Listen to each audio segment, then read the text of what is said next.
Assalamualaikum warahmatullahi wabarakatuh. Wilujeng enjing hadirin sadayana, Bapak Ibu guru anu dipika hormat, sareng rerencangan sadayana anu dipika cinta.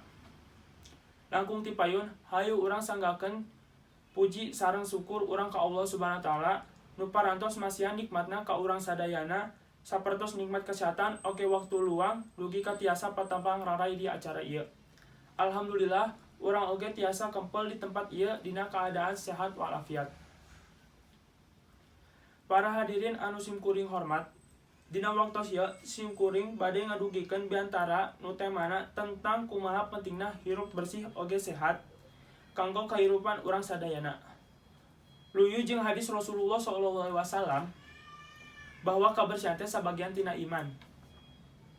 Salaku jalmi anu beriman, tangtuna urang sadaya ulah ngalalawarakeun perkara kabersihan ieu.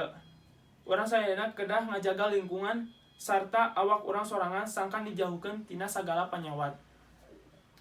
Kumargi kitu, urang sadaya kedah ngajalankeun hirup urang sadidinten ku cara anu leres oge sehat.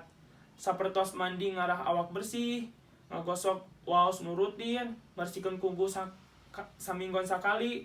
Eta sadaya salah sahiji contoh hirup anu sehat.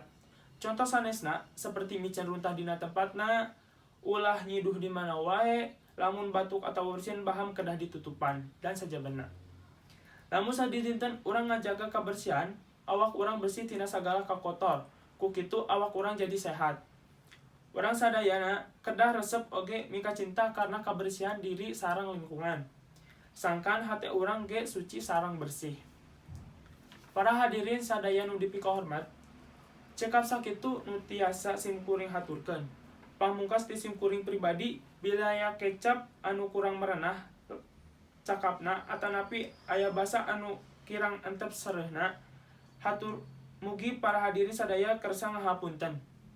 Hatur nuhun sadayana kanggo sagala parhatosanana. Wassalamualaikum warahmatullahi wabarakatuh.